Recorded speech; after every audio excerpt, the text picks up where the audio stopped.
चलिए भाई, थर्सडे, आज वीकली ऑप्शंस एक्सपायरी की तैयारी करनी है और वो कल का सेशन तो खैर हमारे मार्केट्स के लिए हाईलाइट रहा था। खराब, बहुत खराब ग्लोबल संकेतों के बीच कमजोर शुरुआत और उसके बाद लोअर लेवल से गजब रिकवरी। इनफैक्ट एक पॉइंट इन टाइम पे हम इन ग्रीन भी कामकाज करते हुए नजर आए थे। गजब का रेजिलियंस, 18,000 के ऊपर का क्लोज और आज भी इंडिकेशंस की उन्हीं जोन्स के आसपास हम शुरुआत करेंगे 18,000 के लेवल्स पर। वो परसों के प्रेशर से यूएस मार्केट्स उभरे तो नहीं कहूंगा, लेकिन संभलते हुए जरूर नजर आए।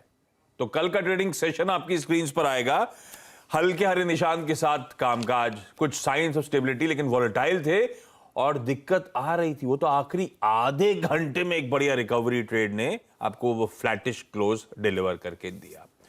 ऐसे में ग्लोबल क्यूज हैं कैसे, हर्षदा बगल में बैठी, इनसे जानेंगे और फिर बहेती साहब इस हफ्ते हम लोग की बहुत बढ़िया मदद कर रहे हैं। बहेती साहब से जानेंगे आज के सेशन का अप्रोच क्या रखना है। Harshada, good morning. मॉर्निंग आशीष। तो कल थोड़ी सी रिकवरी आई है, बहुत ही हल्की रिकवरी आप कह सकते हैं। 30 पॉइंट की बढ़त पर डाउ जाकर टिका, लेकिन हालांकि ऐसा एक समय था जब डाउ जोन्स में 200 पॉइंट की गिरावट भी देखने को मिल रही थी, तो उस डे लो से रिकवरी आती हुई दिखाई दी, वो संकेत अच्छा है। S&P नैस्डैक की भी अगर आप बात करें तो हल्के से माइल्ड टेरिटरी में, नैस्डैक की चाल थोड़ी सी ज्यादा बेहतर compare to the S&P, 86 point का इजाफा देखने को मिला। अच्छा, अगर आप बाकी सेक्टर्स पर देखें तो S&P में करीब 11 सेक्टर्स कारोबार करते हैं, उसमें से 6 सेक्टर्स में पॉजिटिविटी देखने को मिली, यानी कि डे लो से वहां पर रिकवरी देखने को मिली, अच्छा संकेत है। अमेरिका में ऑफ कोर्स महंगाई के आंकड़े हम सब ने देख लिए हैं, उस पर रिएक्शन भी आ गया, लेकिन अब लोगों की नजरें रहेंगी आज जो डेटा आ रहा है। ये यूजुअल डेटा है जो वीकली कंपनी ये अमेरिका रिलीज करता है। एक तो रिटेल सेल्स का डेटा आएगा, इंपोर्ट प्राइसेस, जॉबलेस क्लेम्स का डेटा निकल कर आएगा, फिलाडेल्फिया फेड मैन्युफैक्चरिंग सर्वे होगा, एम्पायर स्टेट मैन्युफैक्चरिंग सर्वे होगा, जो कुछ और डिटेल देगा कि उनकी इकोनॉमी की स्थिति एक्चुअली है कैसी, स्पेशली अगले हफ्ते होने वाली जो FOMC की बड़ी बोर्ड बैठक से पहले, जहां पर निर्णय लिया जाएगा कि 75 या फिर 100 बेसिस पॉइंट यानी कि 1% का रेट बढ़ना है या नहीं। 2 ईयर हाई पर बॉन्ड यील्ड देखने को मिली है, तो वहां पर कुछ खास ज्यादा बदलाव हुआ नहीं है, तो वो सेंटिमेंट अभी भी कायम है। अच्छा, इलेक्ट्रिक स्टॉक्स पर नजरें थी और इलेक्ट्रिक स्टॉक्स पर शायद भारत पे भी आज थोड़ा सा एक्शन रह सकता है, सेंटिमेंटली इंपैक्ट देखने को मिल सकता है। जो बाइडेन, जो अमेरिकी राष्ट्रपति है, उन्होंने पहला अप्रूवल दे दिया $900 मिलियन के खर्च का। अमेरिका में EV चार्जिंग स्टेशंस पर पैसा लगता हुआ दिखाई देगा 35 स्टेट्स में। नवंबर में आपको याद होगा $1 ट्रिलियन का पैकेज इंफ्रास्ट्रक्चर लॉ इन्होंने अप्रूव किया था और उसमें साफ कहा गया था कि EVs पर फोकस रहेगा। डेट्रॉइट में जो कार शो हो रहा है वहां पर भी उन्होंने इलेक्ट्रिक व्हीकल्स का ही झंडा गाड़ा है और उधर दरअसल ज्यादा इन्वेस्टमेंट्स आने की उम्मीद है। तो ऐसे में टेस्ला जैसे स्टॉक्स ऑफ कोर्स रेडार पर, दूसरी कंपनियां जो इस बिजनेस से जुड़ी हुई हैं उस पर ध्यान दिया जाएगा। अच्छा, फोर्ड भारत से तो निकल गई। एक बहुत इंटरेस्टिंग खबर मैं पढ़ रही थी कि फोर्ड ने मस्टैंग की एक completely gas powered version launch किया है और वो बहुत ही जबरदस्त गाड़ी साबित हो रही है। अब हमारे लिए तो ऑप्शन है नहीं, लेकिन अगर आप कहीं जाएं अमेरिका में या फिर यूरोप में तो शायद वो एक व्हीकल आपको दिखाई देगी, गैस पावर्ड व्हीकल, जो दरअसल उन्होंने अनवील की है। अच्छा, दूसरी तरफ कल हम बात कर रहे थे कि यूके के महंगाई के आंकड़े आएंगे, तो अमेरिका के विपरीत यहाँ पर एक बहुत प्लेजेंट सरप्राइज देखने को मिला है। तो ये 9.9% पर आया। महंगाई बड़ी जरूर है, लेकिन अनुमान था 10.2% का, तो उसकी तुलना में दरअसल ये महंगाई इतनी ज्यादा नहीं बढ़ी, वो एक हल्का पॉजिटिव है। अब मोटर फ्यूल्स की कीमतों में कुछ गिरावट देखने को मिली। आपको याद होगा अमेरिका भी यही कह रहा था कि गैसोलीन प्राइसेस 10% कॉन्ट्रैक्ट हुई थी इस महीने में, जब ये नंबर्स रिपोर्ट किए जा रहे हैं उसका थोड़ा सा इम्पैक्ट आया है यूके के इन्फ्लेशन पर, तो वो कूल ऑफ देखने को मिला। और कोर इन्फ्लेशन में एनर्जी, अल्कोहल, फूड, टबैको कुछ नहीं है। उसको अलग हटकर अगर आप देखेंगे तो 0.8% मंथ ऑन मंथ इंक्रीज देखने को मिला और 6.3% का इजाफा ईयर ऑन ईयर देखा गया है। अब नजरें ये रहेंगी कि ये 9.9-10% के आसपास जो महंगाई है, और यूके में हम सब जानते हैं महंगाई काफी ऊंची है, उसको काउंटर करने के लिए अगले गुरुवार को जो बैठक होने वाली है बैंक ऑफ इंग्लैंड की, उसमें क्या निकल कर आता है। ज्यादातर लोग यही बात कर रहे हैं कि दरअसल 75 बेसिस पॉइंट का हाइक आएगा। इससे पहले हमने देखा था एनर्जी कॉस्ट को कर्टेल करने के लिए एक पैकेज आ गया है। तो ये इन्फ्लेशन दरअसल एक थोड़ा सा पॉजिटिव है, लेकिन ज्यादा कुछ प्लान्स में चेंज नहीं होगा। अभी भी कमर कसी हुई है सभी सेंट्रल बैंकर्स ने और सरकारों ने महंगाई पर नियंत्रण रखने के लिए। ये है ग्लोबल क्यूज। बैती साहब, कैसे अप्रोच करना है आज के मार्केट्स को? एक flat opening. Good morning Ashish ji, good morning आशीष दमन, good morning everyone. Ashish ji, कल जो मार्केट रहा एक साइन ऑफ स्ट्रेंथ दिखाया है बुल्स ने। इतने खराब ग्लोबल क्यूज के बीच में हमने जो बाउंस बैक दिया, इट वाज कमेंडेबल। और जिस हिसाब से स्ट्रक्चर वापस रीगेन किया है निफ्टी का, कि कहीं भी स्ट्रेंथ ऑफ वीकनेस निफ्टी में पाइप इन नहीं होने दी है, हमें लगता है कि खरीदारी का ही माहौल है। और जिस हिसाब से स्ट्रक्चर बना हुआ है, करंट लेवल पे भी पोजीशंस तेजी की तरफ बनानी चाहिए with a stop loss of 17,900, जो फर्स्ट टारगेट निकल कर आ रहे हैं 18,200 के। कल एक पॉजिटिव ये भी था कि एक जो सेगमेंट था मेटल, वो कंसोलिडेट कर रहा था, उसमें भी हमने एक ब्रेकआउट देखे। काफी मेटल स्टॉक्स कल फ्लेवर में थे। बाकी ओवरऑल रिलायंस का भी कंट्रीब्यूशन आ रहा था निफ्टी को, that is a positive thing. PCR अगर मैं निफ्टी की बात करूं तो अभी भी 0.95 के करीब ही ट्रेड कर रहा है, इवन आफ्टर कल के काफी पुट राइटर्स के एग्जिट के बाद। करीब 85 लाख पुट राइटर्स ने पोजीशंस क्लोज की जो आज की एक्सपायरी है, और 69 लाख कॉल राइटर्स ने पोजीशंस ऐड की है। फिर भी पीसीआर निफ्टी का 0.95 के करीब ही है, तो which is still a positive sign. Bank Nifty की बात करूं तो यहाँ तो मैसिव स्ट्रेंथ देखने मिल रही है वाइज अवेज निफ्टी। तो बैंक निफ्टी में भी खरीदारी की सलाह रहेगी। जो स्टॉप लॉस मेंटेन करना है वो 41,000 का, और जो फर्स्ट टारगेट है बैंक निफ्टी के 42,400 के लिए खरीदारी की सलाह रहेगी। बैंक निफ्टी का भी पीसीआर जो है 22 सितंबर वाले एक्सपायरी का, वो भी 0.93 के पास ट्रेड कर रहा है, 0.93 के पास है। So that is a positive sign for bank Nifty also. भाई साहब, निफ्टी बैंक दोनों में खरीदारी करने के मौके। स्टॉप लॉसेस ध्यान रखिएगा। निफ्टी पे 17,900 का, निफ्टी बैंक पे 41,000 का।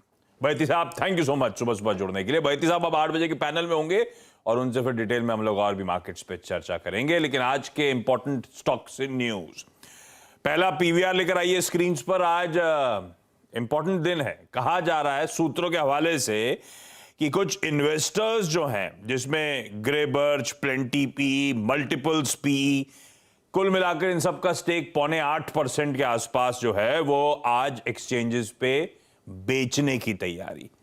1852 से 1929, कल की क्लोजिंग से लेकर 1852 तक के भाव में ये शायद ट्रांजैक्शंस होते हुए नजर आए। इसको रखिए रडार पे, और जब ये रडार पे आएगा तो इसका प्रॉक्सी बेट, क्योंकि मर्जर होना है, आइनॉक्स को रख लीजिएगा रडार पे। इनके अलावा लिबर्टी शूज, खैर छोड़ दीजिए, उसकी तो आज बोर्ड मीट है इंटरिम डिविडेंड पर। कई सारे एक्स डिविडेंड्स होने जा रहे हैं, जिसमें एक एक्स डेट जो है इंपॉर्टेंट बता देता हूं। भारत इलेक्ट्रॉनिक्स आज एडजस्टेड नजर आएगा आपको। एक स्टॉक पे 2 का बोनस, उसकी आज एक्स डेट है, तो उस लिहाज से वो इंपॉर्टेंट हो गया। तमिलनाडु मर्केंटाइल बैंक, इसकी आज लिस्टिंग की तैयारी हो रही है। 510 रुपए का इश्यू प्राइस है। 500 से 525 की प्राइस बैंड थी, 510 रुपए इश्यू प्राइस तय हुआ है।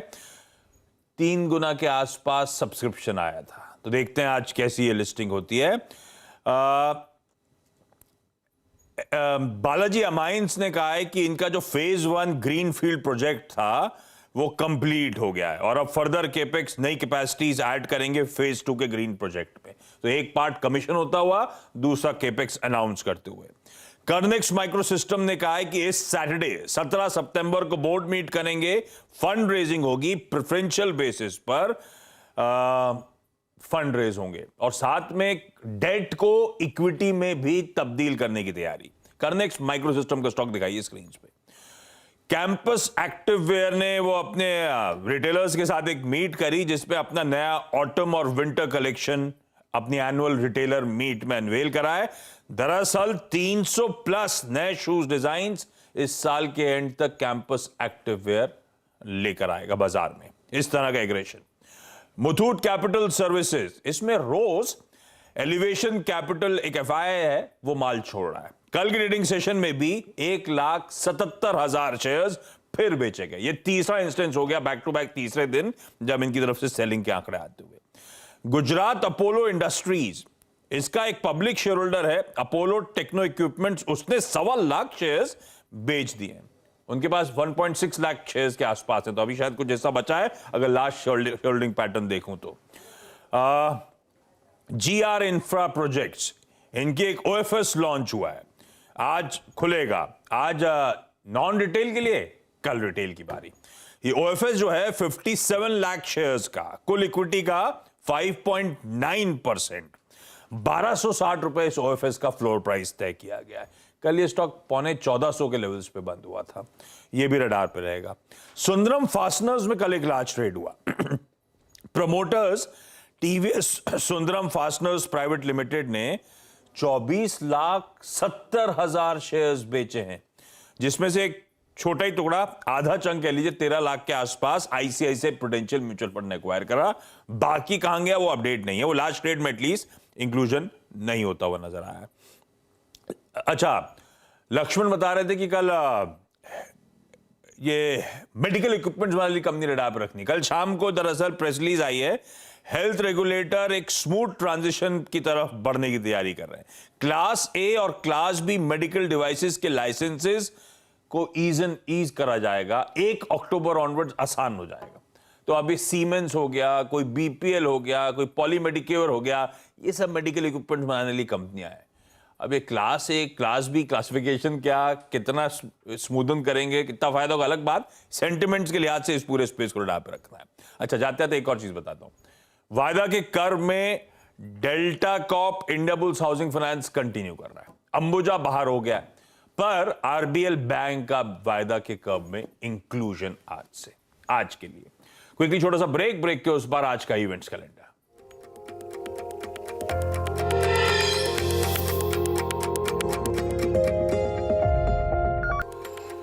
चलिए, ब्रेक के बाद आपका स्वागत है। कई सारी इवेंट्स कैलेंडर की चीजें तो मैंने जब मैं स्टॉक्स न्यूज कवर कर रहा था तो मेंशन कर दी हैं।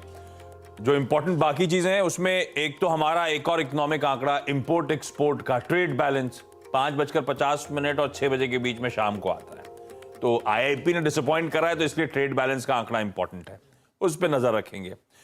आज पीएम मोदी उज्बेकिस्तान जा रहे हैं। आज से Shanghai cooperation summit SCO summit की शुरुआत हो रही है, उसमें पार्टिसिपेट करने के लिए कई सारी बायलैटरल मीटिंग्स भी हैं उनकी लाइंड अप।